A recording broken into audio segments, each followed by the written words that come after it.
Hi, I'm Kristen McAllister. Welcome to Serious Leadership. Whether you are growing your business or another area of your life into what you want it to be, I welcome you. I'm here today with Erin McElroy, experiential marketing thought leader, event leader, and AI nerd. And Erin, that's a self-professed AI nerd. I didn't give you that Yes. label, correct? Yes, yes, definitely. I'm so glad you're here today. And I will say, I know so little about your area of expertise. I am excited to learn more today. I'm And so I know glad to be here. it's fantastic. There's so much of your experience is rooted in corporate events. I know we've seen this just skyrocket, both in person and virtual, over the last couple of years. I got curious as to how big this industry really is. I did a little bit of research, and correct me if I'm wrong. From what I found, it says the total spend of corporate events in the US is expected to grow to over 510,000, I'm sorry, 510 billion in Yeah, the next 5 years. What do you absolutely. see is driving this growth? I think a lot of it has to do with what we've just gone through as a world with the pandemic. We were seeing an uptick prior to the pandemic. And I'll just give you a little bit of background about me. I've spent 30 years in the professional services and marketing arena in corporate America, 5 years prior to my stint at PricewaterhouseCoopers and IBM, total 25 years at IBM. And about 10 years ago, we developed a consolidated group of event marketers to really go after that opportunity. And so even 10 years ago, there was starting to be an increase in and a real inertia and energy around event marketing. And I think that part of why it's expanding and growing is because it's a place where things converge. I mean, think about just as an individual, hey, let's get together on Friday night and maybe have a happy hour or in the summer, pool time or a barbecue. Like when you come together as individuals, and we're all individuals, right? So we're not marketing to companies, we're marketing to individuals who run companies. And so I think it's just the human nature. It becomes a very convenient place to then do some pre-event marketing and promotion and information and excitement. A big exciting thing is going to happen. We're all going to come together. You don't want to miss out. So that brings tension and interest. And then, you know, there are VIP and very select activities that only certain people get to attend at that come together. And then post, it's like it's a journey. I think that's what is the catalyst to events becoming so successful, because we're seeing the results of that. Now, when the pandemic came, everything went digital. And so we very acutely had the feeling of not having that at all. Mhm. And, I remember I convened actually during the pandemic, I convened a group of about 15 marketers, event marketers, specifically across competitive entities. We all came together and really were just trying to figure out, what do we do with this in this world? And so all of the corporate lines of competition came down, and we all just really came together and we're trying to figure out how to make this digital world work. And at the time, so many people said, we're gonna, now that we can do digital, now that we can reach hundreds of thousands of people instead of 5,000 to 10,000, in-person events are going to go away. And I thought to myself, no, no, no. I know humans too well. It's not going to happen. So it's so interesting to me how quickly after the pandemic, now events have exploded. So to come back to your original question, I think it's the nature of how that kind of activity can really bring together all the different things we do in marketing, from digital campaigns to social to email to any of the marketing tactics, can really converge with excitement on a particular in-person event activity. And then that coupled with the lack of in-person connection that we've just come out of. I think that's what's driving it. There is a different energy there because I noticed just in networking, getting to know people, if I'm doing it over virtual, we may find one area where we can collaborate or one area where we can connect versus in person. The energy is so different. Mhm. I end up with 10 things and I'm Mhm. walking away with just a different amount, a different takeaway from those. So when you look at this explosion, you mentioned a lot that goes into putting together an event. Let's start with what are generally the goals of the company? Because I can imagine there's a lot on the menu that you can do, and I can only imagine the budgets that you can put together. But with that, you're starting somewhere as you're Mhm. creating the plan for these or the strategy for these events. Where do you start?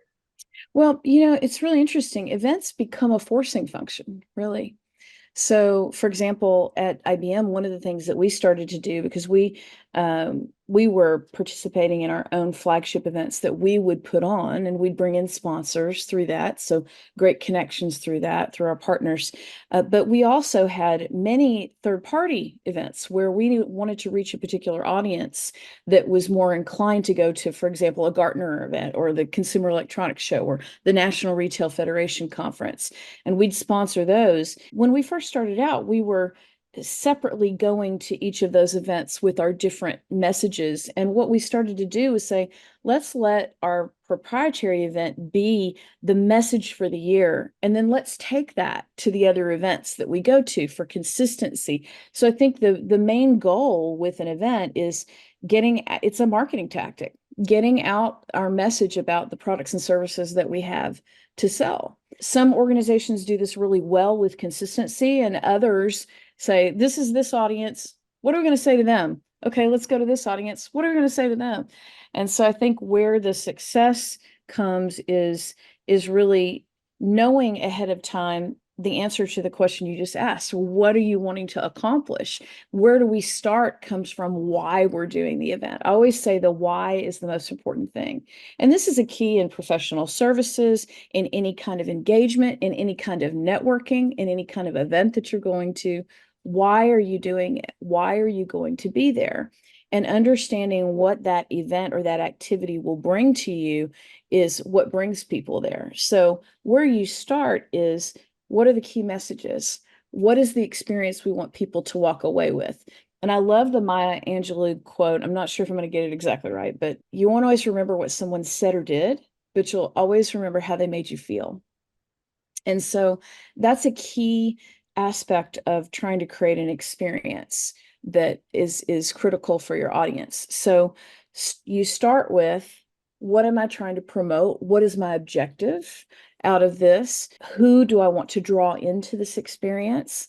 And why do I want to draw them in? Because I want to partner with them on a particular, let's say, software product, or for, this is my background is software products and solutions. But I came from consulting. I was in consulting for 20 years prior to the 10 plus years I was in marketing. So I always looked at this from, I'm a client, what am I going to do for my client? How do I solve their business problem with technology? And Mhm. so you start with, what is it that I want to really promote and partner with these clients on? And in doing so, how can I make them understand in the best way, in the way that they are accustomed to learning?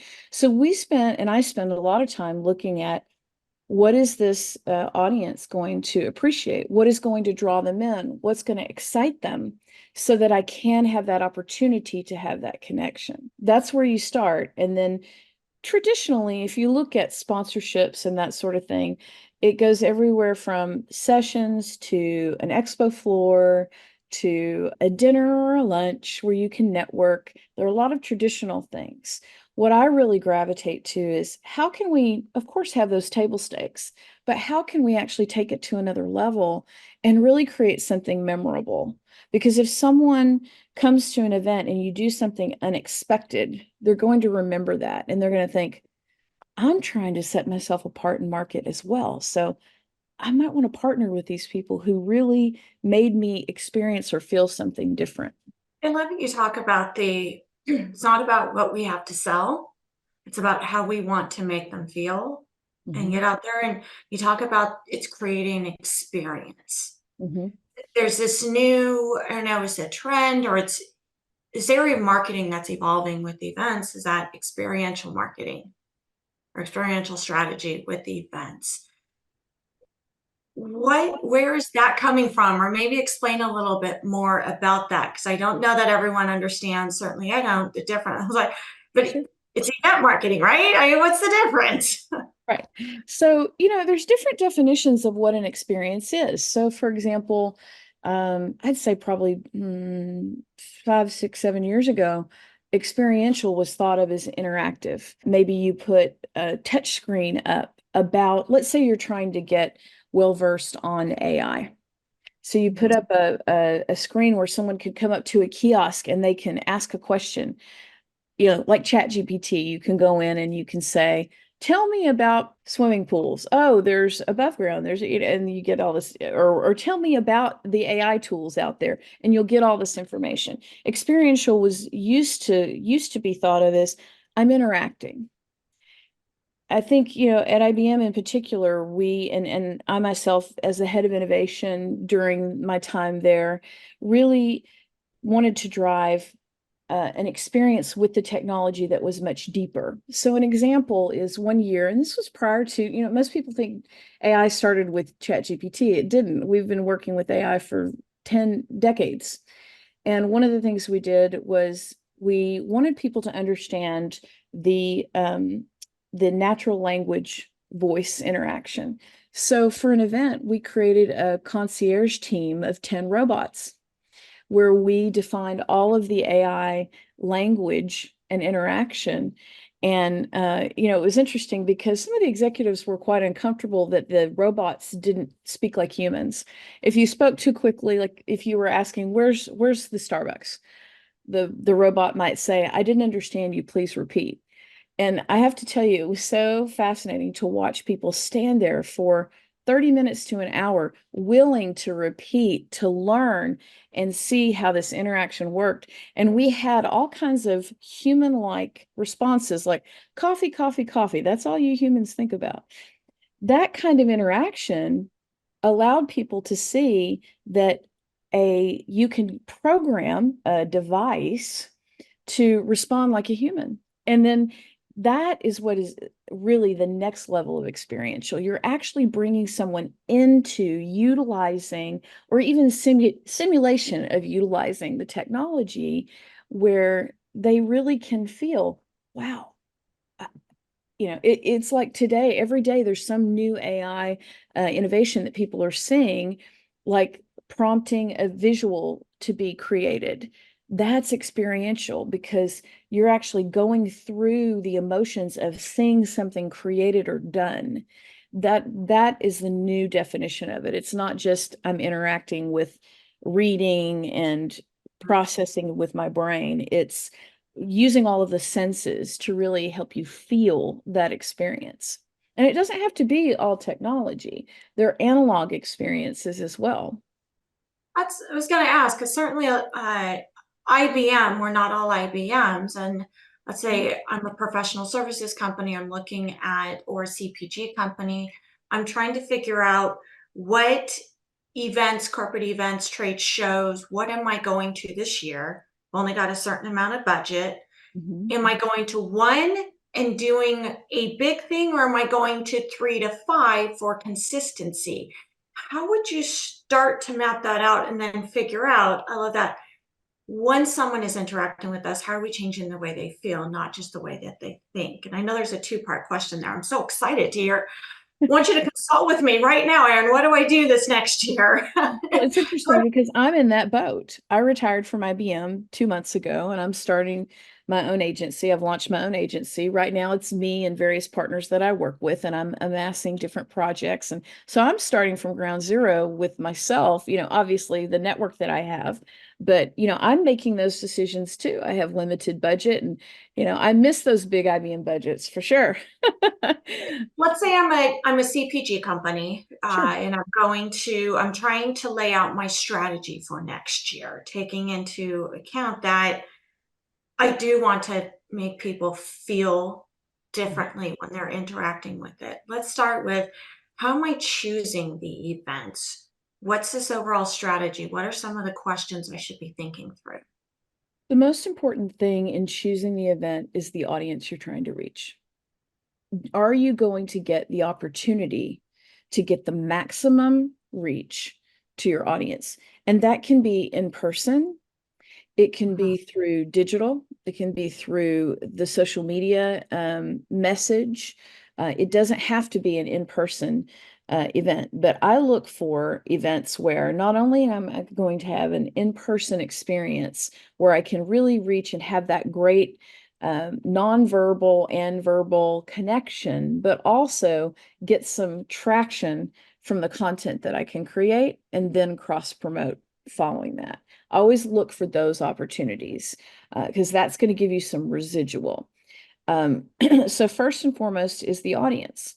The next is what are the tactics and really evaluating the investment that's required. In some cases, you can promote yourself to be a speaker, and that is free. You know, I've done that many times with South by Southwest. As a brand, you can partner with other communities.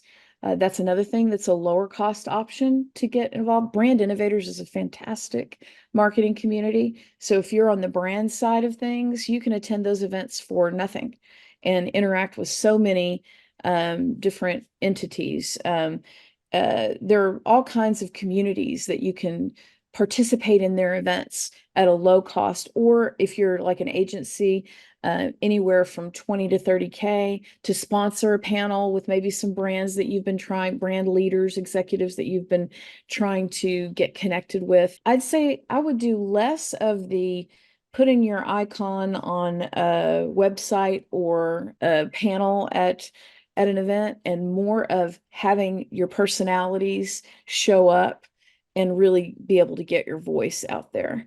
I think those are the lower hanging fruit opportunities to go for. What should be my expectation for outcomes? Because I hear this a lot from companies saying, we're going to this trade show. How many customers are we going to get from it? You know, is that the purpose of a trade show, or is it only go to the ones where some of your existing customers are? Or your goal is to get X number of, I don't know, leads, but phone number, email addresses into your database. How are we defining, measuring those outcomes to then decide the path there? Yeah, this is such a imprecise um, measurement. There's an imprecision to determining what you're saying right now.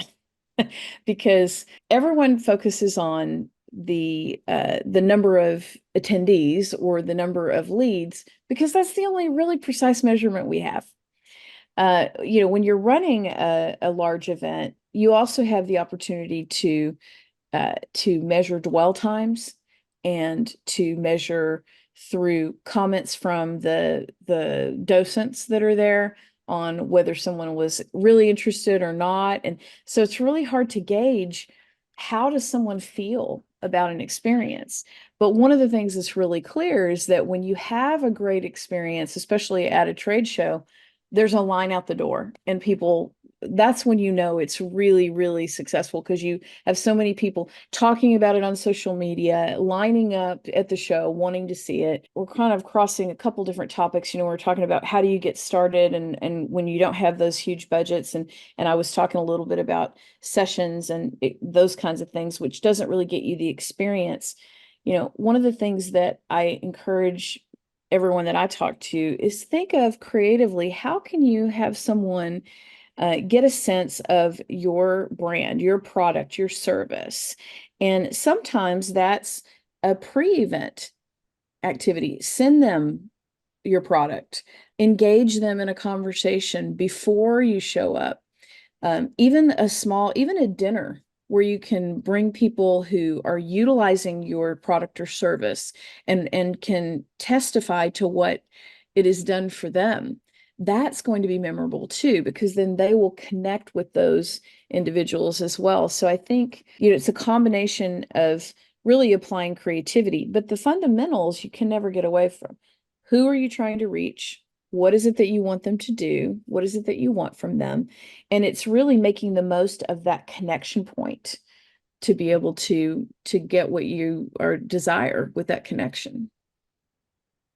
It's fascinating because you think about that line out the door at your booth if you're exhibiting.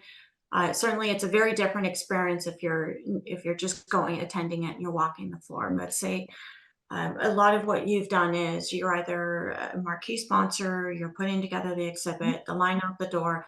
I know the line out the door isn't because someone is stepping up to the wheel to spin the wheel and see what prize that they win, which is I don't know how many old school days that we've done that.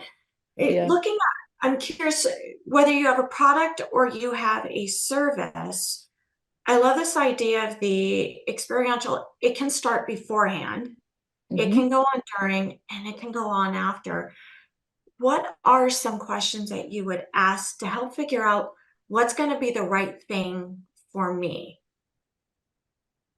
That's really so I've done a number of different, I used to also run our executive events at IBM. And so I've done a number of different tactics where, for example, I worked with a facilitation partner and we took a subset of the target audience and interviewed them beforehand to understand what's top of mind for you. What is it that is a pain point for you? What is it that you want to talk about? What is it that and it was an exchange type of event where it was networking and talking through facilitated roundtables. And so when they showed up, we were asking the questions they were asking. And so that really locked them in with us. Wow, they heard me because this was a C-level audience, which, being heard and being respected in that way is a key driver for them. And that was the before. And then after we, followed through with connecting them within their roundtable. And they had this great community of colleagues now that they were trusted in a Chatham House rules environment where nothing is shared outside. And all of a sudden they have this peer group that's of great value to them. Another example I can think of, which really wasn't any kind of sponsored event, or it was an idea that I had. We had just launched something called the cognitive dress. We had used AI to a fashion AI solution that was developed by one of our research teams. And we worked with a brand Marquesa to give them a DNA of their palette, color palettes, their patterns, and their silhouettes in terms of taking in all of their design images and giving them an idea of what is your color DNA. And they use that to design and be inspired to design a new dress. And then we put lights on it to light up according to the Met Gala. It was walking down the Met Gala, a model for it down the Met Gala. And we were using Twitter to basically take the sentiment of the feeds to light up the dress. And everyone was so excited about this. And it was kind of like what you're talking about, the flashy object that everyone's seeing, right? And, a lot of the questions that our people internally came back with was, well, how do we actually take this AI and make it real for business? And so I came up with an idea. I was producing 5 different events at the time. So this wasn't anything anybody asked me to do. It was just me trying to figure out how can we really showcase what this AI can do and impact not only help a brand make more money, but impact the industry. And so I started talking to experts and I started gathering more information and talking to our audience and many of our different brands. And I put together an idea of what was called Reimagine Retail. And it would take all of this AI software that we had, wasn't a product at the time, but was in our research team, and work with the brand to show them their DNA and work with the Fashion Institute of Technology to take students and have Mhm. them utilize the outputs of the AI to drive different outcomes in design, sales and marketing, and in-store experiences. And Mhm. so basically, we did a 4-month engagement with Tommy Hilfiger. They gave us 600,000 of their images across 12 seasons, and it costs $0 to do this. We just utilize the software. And then the Fashion Institute allowed us to go in. I went in with some researchers and we taught the students AI.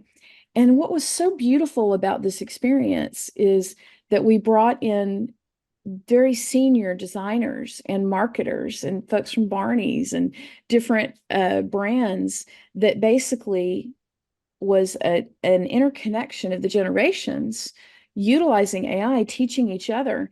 And we happened to have the opportunity to showcase this at the National Retail Federation Conference. That wasn't the plan. The plan was to create something new and something that was an interaction between the generations and also utilizing technology, but also the standard design and the way that the retail industry works in fashion. And it's one of my proudest moments because I have so many beautiful videos of this event where you see these very young people starting their careers and these very senior people who are learning from them, sitting and talking and sharing and coming up with new strategies for business. And so I look at experiential marketing like that. Where can I bridge a gap? Where can I help there be a new revelation between people? And you can do this very inexpensively, even at dinners where you bring people together with certain topics. It just takes doing the homework ahead of time to understand who's my audience, where's their pain, what is it that I can do to help them, and what value can my product or service bring to what they're trying to accomplish. And when you do that, all kinds of creative, innovative ideas can come out from that. But it's doing that homework that's the most important thing. It's not having the big budget, it's having the right story to tell and really understanding and knowing your audience. I think that's more important than anything else, really. So, and you've taken this, some of the examples that you're giving, you've taken even beyond corporate events or trade shows, either before it and it ended up there, or you just did it as part of a customer roundtable, a feedback session. How are we drawing this information so we know where their pain points are and how we want them to feel, and then take them on that journey? Exactly. You've got a saying, and I've got it written down here because it struck me so much. You had just talked about how you had leveraged an existing AI tool into a whole new experience. You created from scratch, and you said you don't need to use AI, but make AI. And when I first heard that, I thought, "Oh, I can't make AI." What that Explain what you don't need to be a coder. You don't necessarily need to be a technologist, but you've got a very creative and innovative view on this. Yeah. So anyone can go out and use Copilot, ChatGPT, Claude, the flavor of the day. And this reminds me of the dot-com era 20 years ago. And I feel so fortunate to have been in technology all of my career. There's a new flavor every single day, all the GPTs out there.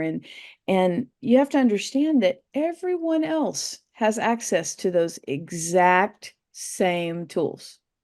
So Mhm. if you're trying to go to AI and get something creative, that's not going to happen. You're going to be basically at the same level of your competitor. What Mhm. in the world of Gen AI, what makes it unique and what's going to bring that competitive edge is taking what you know, what I was just talking about knowing your customer, knowing not only who you're serving now, but who Mhm. you want to target and taking that information and supplementing it in with the AI tools that exist today. Now, to do this, you don't have to be a coder, but you need to have an investment or a service where you can ingest this kind of information and prompt and allow the Gen AI platform that you're using to take that information and make sure it's a platform where you retain that intellectual property. Because most of the tools out there, people don't realize this, everything you put in it, it's mining it, it's learning, and it's taking your information. So utilize a platform. There are many out there. Watson X from IBM is a great one. There are others where you can pull in the large language models, which are public and available to anyone to use. Llama, Granite is the IBM one. There's so many different models out there, and supplement it with your own data, with your own Mhm. information. The people who are going to be successful with AI are going to be the people who learn very keenly how to prompt properly. And prompting is pretty much really just asking for precise information or precise insights. And so the better that you can prompt and supplement AI data, the more successful you're going to be, because that's going to inspire more creativity, give you more precision of information. Again, it's understanding your audience. And so making AI and making those models that you can then tune. And as the market changes, because we all know our clients' needs change, right? So as things change, continuing to help your AI learn, and then you can adjust and react and respond to how those needs change. So that's what I mean by that. And I think it's a proficiency that no one has gained completely yet. It's all new. You're not behind the curve. Everyone feels I talk to is like, oh my gosh, I don't know any of this. I'm so behind. No, no, no, no. You're not. This is just the beginning. We're like this far in the AI journey right now. So get started. Get out there and learn the tools and play with it. It's so easy and accessible. Don't be afraid to get out there. I remember when the internet first came out, I was in technology and I was a little afraid to go out and get on a website, and I'm like, oh, is someone going to get my information? And yes, they are, and now they all have our information. But no, but get out there and get your hands dirty a little bit with the tools, and you'll start to see, wow, okay, now I understand how this can save me time, how this can give me great insights, and then that will help you formulate a strategy to look at how you become a maker instead of just a user of what's out there. And through a lot of your examples and explanations, you keep starting with the customer and where they're at. And it sounds like that event that you were most proud of that started with this simple AI program, and you were able to involve so many different brands, individuals who were probably seemingly somewhat competitors, and everyone came together, is this concept of collaboration. Mhm. Is you created an environment, which I imagine is part of the experiential, of collaboration with your customers and across customer verticals. It's one of the things I hear, well, I can't do a roundtable with my customers. I gotta do it one-to-one because they're seemingly competitors. Yeah. How would you set up that opportunity for collaboration with your customers? Because I think that's the leveraging your knowledge, their knowledge, and others' knowledge, what you can create out of that. That alone, I imagine, can be an experience. Yes,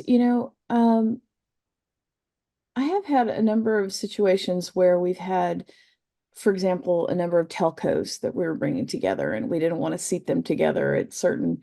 So you do have to be very careful about that. Like, um, I definitely would think about that. I'm working with a couple of sports teams right now, for example, and I would never bring them together because I'm recommending some of the same things.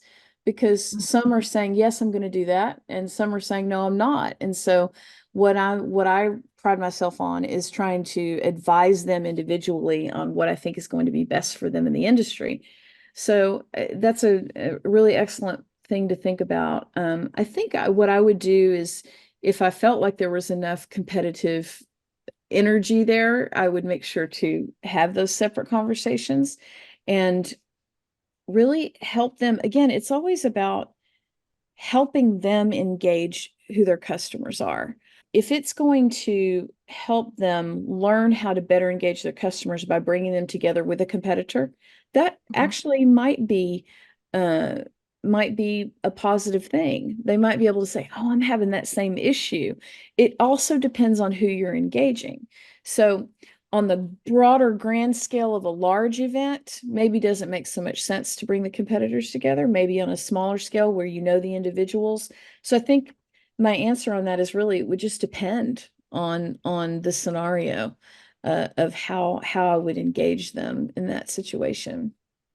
But those are some good examples of how you might go about that. If a company is just starting to explore experiential marketing strategies, what are some practical first steps to take? We've talked about, well, it starts with your customer. Mhm. That's absolutely the case. What are some of the next couple steps that they should go through as they're considering more of an experience for their customer? My answer is it depends. It really depends. For example, one of my colleagues at Kashi, I don't know if y'all know the brand Kashi, but one of my friends at Kashi wanted to, food events are usually the standard is samples, samples, samples, and everybody comes and gets the samples. And what is that really, what kind of experience is that? Yeah, if you like the product, okay. But does that really mean you're going to have a business deal partnering with this brand? Because it's B2B events that they're doing here, not consumer, right? So great that this CMO of this company liked my bar, but are they really going to bring it into the fold and are we going to have a partnership? So this was an analog experience, totally no technology. They created in their booth, they created and this is, of course, you would be purchasing a booth. So this is that kind of scenario, not on a smaller scale, but I love the concept of it. It was a completely analog experience. They created numbers, 72% was the return on investment for all of their partners. And they put a 72% in the middle of the booth. And people were flocking, wanting to know, what is this? So I would say where you start is what's the unexpected? What's the key message? Why are you doing this? Why are you showing up here? Who's the audience? What do they need to hear? And how can I do something that's different than other people are doing, that's going to be memorable? And sometimes it can even be, another experience I saw was um, Anheuser-Busch was at an event. This was at South by, and they were promoting a certain brand, and they just had cold. They were giving away the product, and it was freezing in there because it was a really hot environment where they were. And everybody remembered the fact that, wow, I walked into the Anheuser-Busch refrigerator. And so sometimes it can be something that's not even that costly, not even that huge or monumental, that's just a sensory memory that's impactful. And those are kind of less sophisticated options, but they're lower cost and creative options that really made an impact to draw more audience, because the key is getting people there so that you can have the conversation. And so, some of the more traditional things are having celebrities show up and, but I can tell you most of the successful activations and experiences I've done did not involve huge, significant investments. One of the ones that I did last summer was at Cannes Lions. It was $100,000 sponsorship that yielded 75 million in win revenue and 700 million in pipeline. And that Wow. was partnering with a marketing community, brand innovators, that had the connections and the individuals. And we did experiences, meetups, individual meetups with individual selected people we wanted to talk to that we knew were the opportunities we were looking for. We did that due diligence ahead of time so that when we showed up on site, we had those connections happen. We put panels together and conversations together between those groups. I have found as I work with people, if I say, hey, what's the chance we could do this? Usually there's some way. Events are such that usually there's a sponsorship package and there's standard things that people do. Mhm. And I'm always that person who's going to go, could we also do, or why don't we do this too?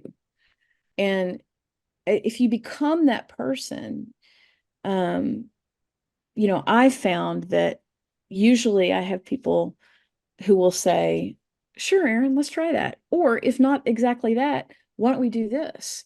So it's really, for me, it's been finding those like-minded people and just continuing to ask the question and think outside the box. I know that sounds kind of general, but it's really how these things have evolved. That reimagine retail that I told you about, I came up with that idea in January, and I kept putting a pitch together, kept interviewing people, kept thinking through it, kept keeping my mind open to what are people doing now? Oh, people are putting technology on their techware on their actual designs. That's interesting. Okay, talk to students. I did the due diligence, and I had probably 20 different briefings. I went to 16 different executives until I got a yes, and that project cost $0. I just convinced everybody to throw in the time, the university to throw in the time, Tommy to throw in all the images, the teams within IBM to throw in the time. So it's really just winning hearts and minds around an innovative concept. And that innovation comes from knowing your audience, knowing what you want to achieve, and keeping an open mind to new things. What are some things to avoid, maybe some pitfalls? Because there's the automatic reaction to get out of the comfort zone, to challenge that status quo of let's be innovative, let's do something different. We're putting a lot into the show, the event, the project itself. What are some things to maybe stay clear of mistakes that you've seen happen? And it may be as simple as, well, don't do the same thing you've always done. Yeah. Well, What sometimes, are just some yeah, cautionary things? yeah, sometimes you need to. I think a good rule to follow is to have the foundation when you're investing in particular, have the foundation of the things that you know have been predictably successful as a component so that you have at least that. Add the innovation in terms of an experience or something additional. So that you're not putting all of your eggs in that basket. So I'd say incrementally try different things. I would say start small. Start small, meaning a particular group, a particular activity. Don't put the whole event budget associated with something completely untried. I would say the pitfalls, some of the pitfalls that I've seen are being too enamored with your own idea. Hmm.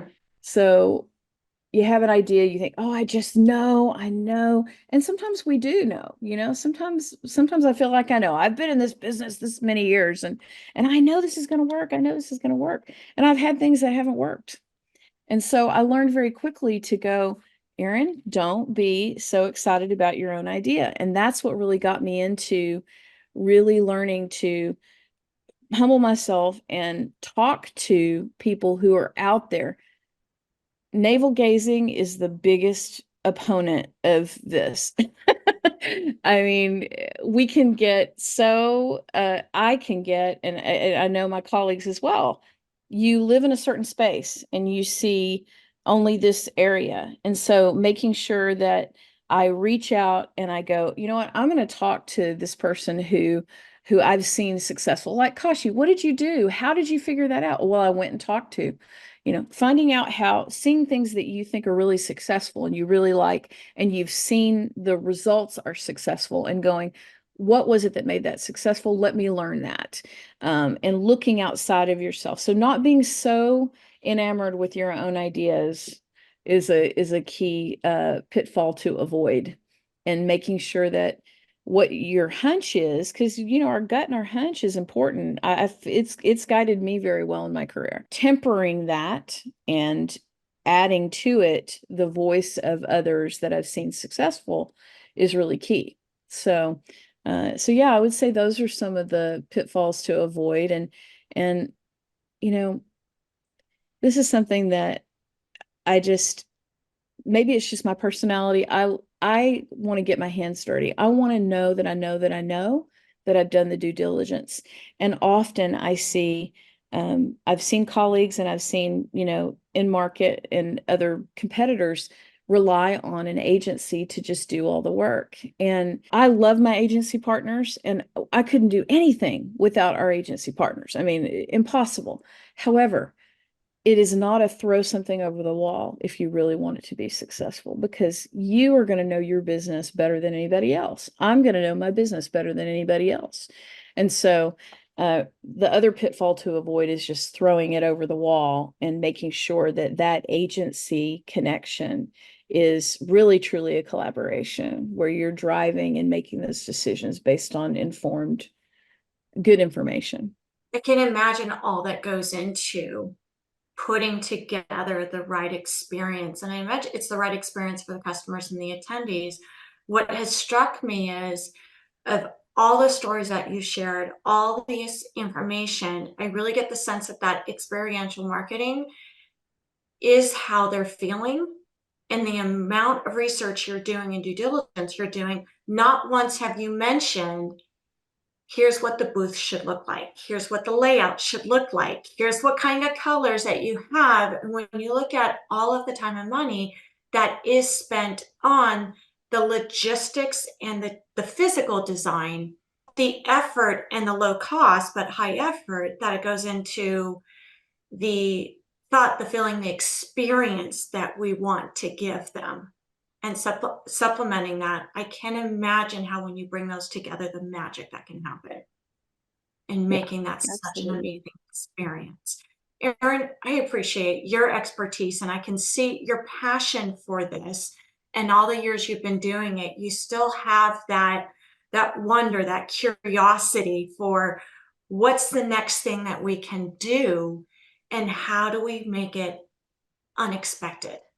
How do we capture not just their attention, but their hearts? Thank you so Absolutely. much.